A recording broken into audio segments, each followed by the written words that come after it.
दोस्तों, मैं आप सबको नमस्कार करता हूं और हैप्पी रहो चैनल के माध्यम से कुछ बात या एक ऐसी कहानी आपको बताना चाहता हूं जिस कहानी का हम सबके जीवन में बड़ा महत्व है। उस कहानी से हम सबको शिक्षा लेनी चाहिए, सबक लेने चाहिए। अगर हम इस कहानी से सबक लें तो हमारे जीवन में, हमारे घरों में, हमारे देश में शांति होगी। और मैं उस कहानी की शुरुआत करने जा रहा हूँ। दोस्तों, एक चर्च सजा हुआ था। चर्च के अंदर पूरे लोग बैठे हुए थे और जो पादरी महोदय थे वो अपना उपदेश दे रहे थे और पूरी पब्लिक, पूरे चर्च के लोग बड़े शांति से सुन रहे थे। पादरी साहब की आवाज़ बहुत मीठी थी, समझाने का उनका तरीका भी बहुत अच्छा था और वो उपदेश देने में बहुत होशियार थे और उन्हें सुनने के लिए शहर के दूर दूर से लोग आते थे। लेकिन उसी चर्च के अंदर जो बेंच थी, पहली पंक्ति में एक महिला बैठी हुई थी, उसके साथ दो बच्चे भी बैठे थे। उन तीनों के मन में शांति नहीं थी, चेहरे में दुख का भाव था, मन में अशांति थी, बड़ी बेचैन थी।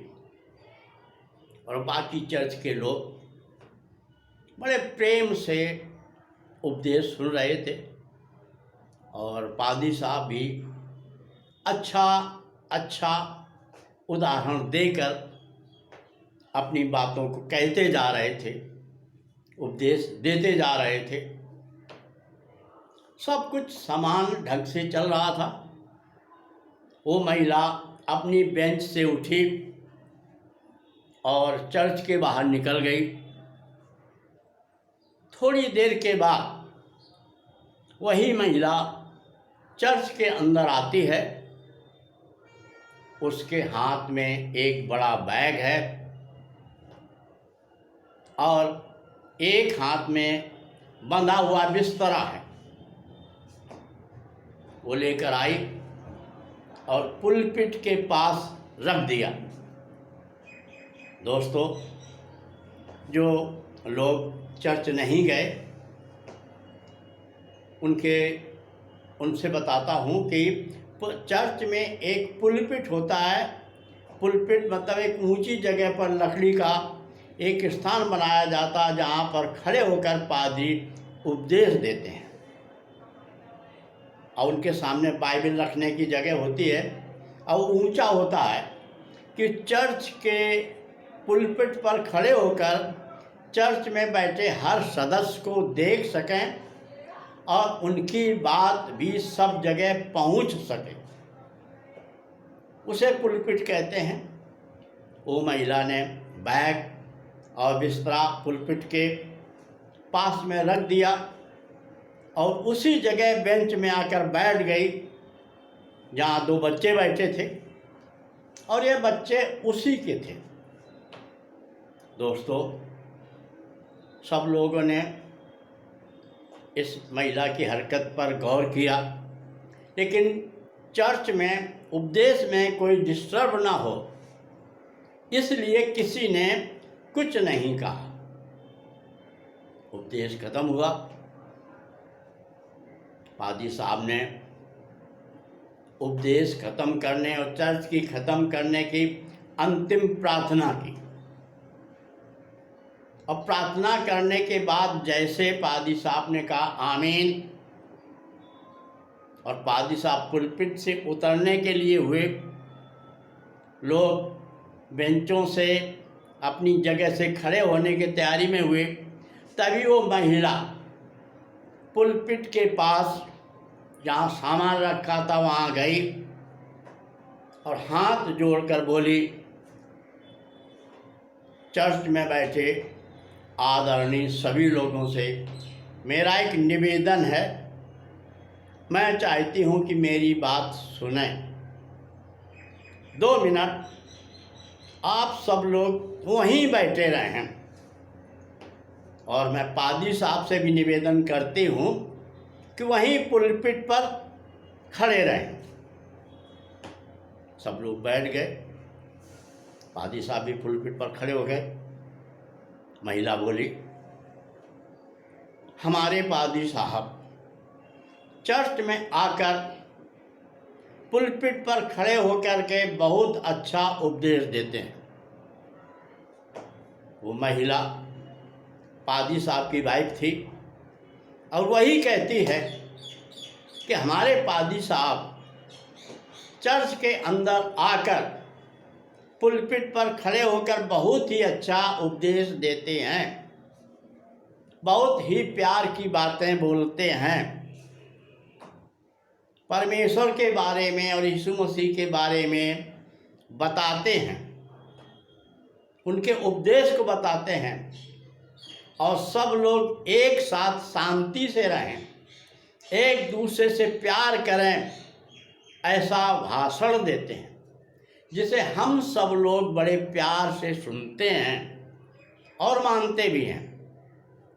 लेकिन यही पादरी साहब जब घर में जाते हैं तो अपनी बीवी को, अपने बच्चों को मारते हैं, गाली देते हैं,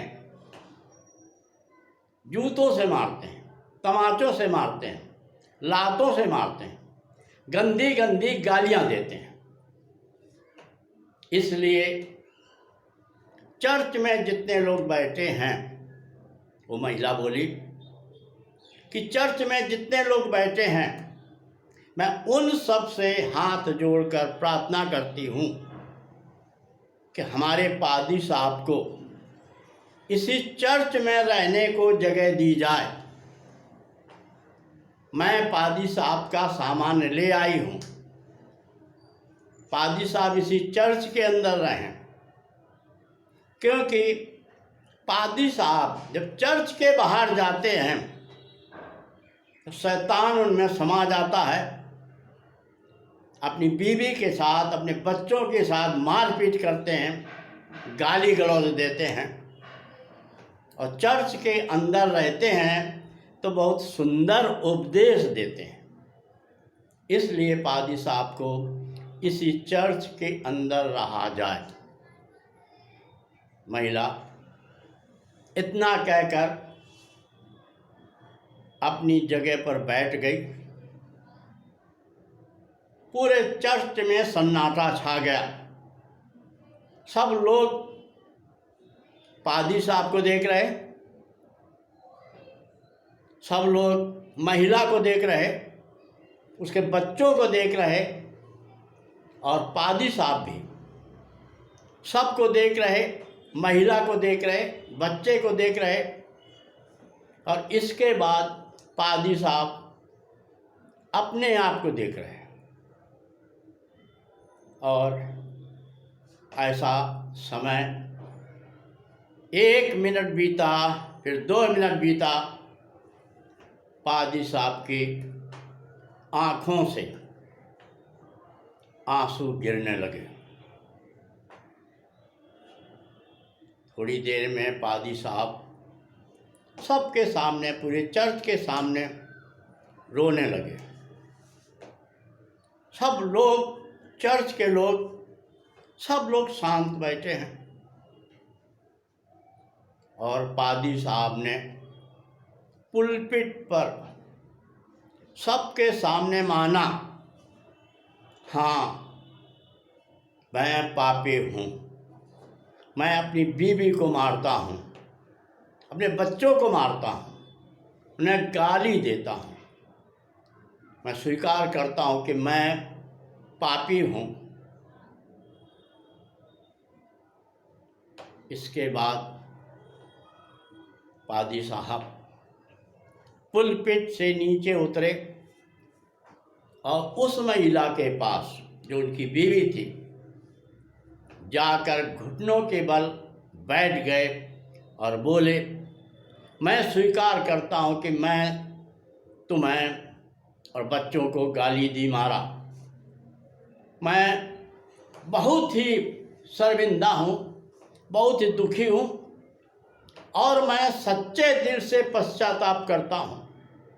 मुझे माफ़ कर दो, मुझे एक अवसर दे दो।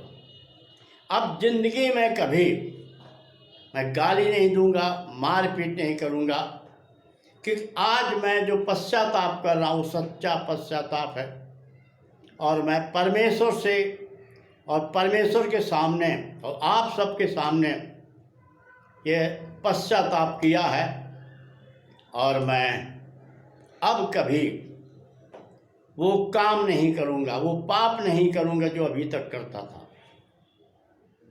और दोस्तों, ये पादी साहब के आंसू, ये पादी साहब के मुद्रा, जो पत्नी के सामने सबके सामने माफ़ी मांगा, परमेश्वर से माफ़ी मांगा, वो महिला जो उनकी वाइफ थी, सबके सामने उसने कहा, मैं अपने पति को माफ़ करती हूँ।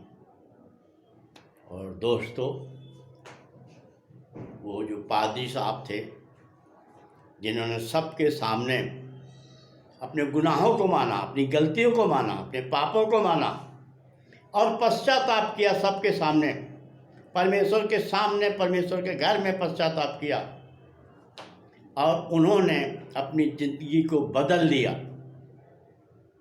और वो सच्चे और सही प्रचारक बने और दुनिया के बड़े प्रचारक बने।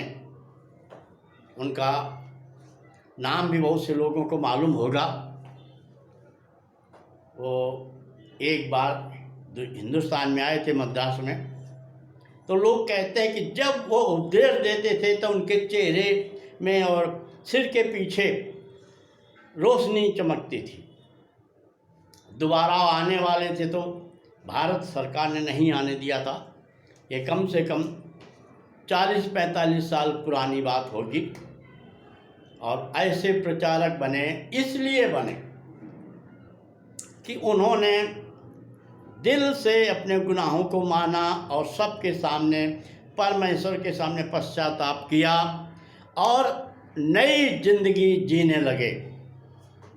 दोस्तों, आज जो ये कहानी मैंने आपको बताई है उसका सारांश यह है, मेरे कहने का मतलब यह है, चाहे कोई किसी भी धर्म का हो, किसी भी जाति का हो, उसको अपने ज़िंदगी में, अपने परिवार में, अपने देश में कहीं भी पाप नहीं करना चाहिए, अपराध नहीं करना चाहिए। और अगर गलती किया है, पाप किया, तो उसे बदलना चाहिए, पश्चाताप करना चाहिए, जीवन को बदल लेना चाहिए।